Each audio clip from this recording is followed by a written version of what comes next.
Então vamos lá, acessou o ambiente de banco de dados, né, digitando localhost/php-myadmin, você vai clicar em base de dados e aqui em base de dados você vai selecionar sempre para quando você for criar um banco de dados, claro que para esse projeto vai ser um único banco de dados, né, e assim é por projeto, nós vamos colocar aqui ó, o TF8 General CI, tá? Que é a codificação que aceita cedilha, caracteres especiais como acento, entre outros, embora aceite no conteúdo que você for inserir no banco de dados. Nunca coloque em nome de arquivo, nome de pasta, nome de tabela, nome de campo e nome de variável em nenhuma referência a caracteres especiais. Tá? Por exemplo, se você for criar um banco de dados chamado programação, seria assim que você faria ele, ó, programacão, sem o cedilha, sem o acento. Ah, mas aí você está me falando que eu tenho que digitar errado. Sim, você tem que digitar sem esses conteúdos, sem essas informações. Ah, mas aí o usuário vai ver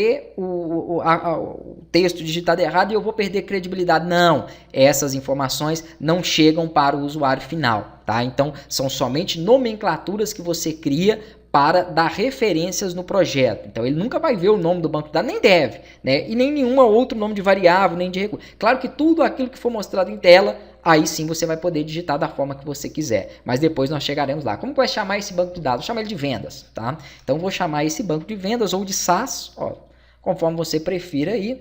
Vou chamar de SaaS mesmo, então. É mais fácil, mais simples, menor, né? E tudo mais. Então, beleza. Vou clicar aqui em criar e pronto. Está criado o nosso banco de dados. Dentro desse banco de dados eu vou criar então tabelas, porque um banco de dados ele é formado justamente por tabelas, né? E a primeira tabela que eu vou criar vai ser a tabela de usuários. Então aqui eu coloco usuários e aqui eu defino quantas colunas vão ter essa tabela. Vamos lá. Primeiramente, nós vamos precisar para todas as tabelas do sistema. Tem uma coluna chamada ID, tá? Que é um número único para cada tabela, que vai auxiliar depois quando você precisar de excluir um usuário, de editar um usuário, etc. Então, esse número que você vai utilizar. Depois, nós vamos ter um segundo campo que também vai ser usado para todas as tabelas. Se não for para todas, para 90% delas, né? Que vão ser ali referente às... a maioria dessas tabelas, mas acredito que até para todas, porque até mesmo para fazer as configurações eu vou precisar desse campo aqui, mas daqui a pouco eu falo disso. Essa tabela, né, esse campo vai ser o campo empresa, tá? Então, por exemplo, o usuário que eu criar aqui, ele vai pertencer a qual empresa? Então, nós vamos ter que analisar isso. Se ele for um usuário administrador do sistema SaaS, ele não pertence a empresa nenhuma, então ele recebe, por exemplo, ali um valor de 0. Então, nós vamos chegar lá daqui a pouco aí, referente a essas questões. Mas beleza, então praticamente todos os campos vai ter o ID e vai ter a empresa, né? Aí aqui depois vai ter o nome, pode colocar também CPF e telefone no usuário. Poxa, aí já acho que não é muito interessante não. Então, vou deixar aqui somente o nome, porque isso vai estar depois no cadastro dos próprios funcionários, né? Então, acho que não vem ao caso aqui, mas é interessante. Às vezes eu busco aqui, então, nome, que é o terceiro. Depois vou colocar, então, CPF, caso tenha, tá? Não vai ser obrigatório. Vamos colocar o telefone, porque aí me poupa também de ter que ficar criando outras tabelas só para guardar pessoas. Tudo fica aqui em usuário. E-mail, senha, se ele é ativo ou não, a foto daquele usuário é bastante campo, né? Então, por enquanto, essas informações aqui mesmo. 9, vou clicar em executar, mas se faltar alguma coisa, depois nós vamos na estrutura da tabela. E aqui em estrutura tem como eu estar adicionando e modificando. Então, vamos lá, ID. Depois eu coloco o tipo dele, tá? Empresa.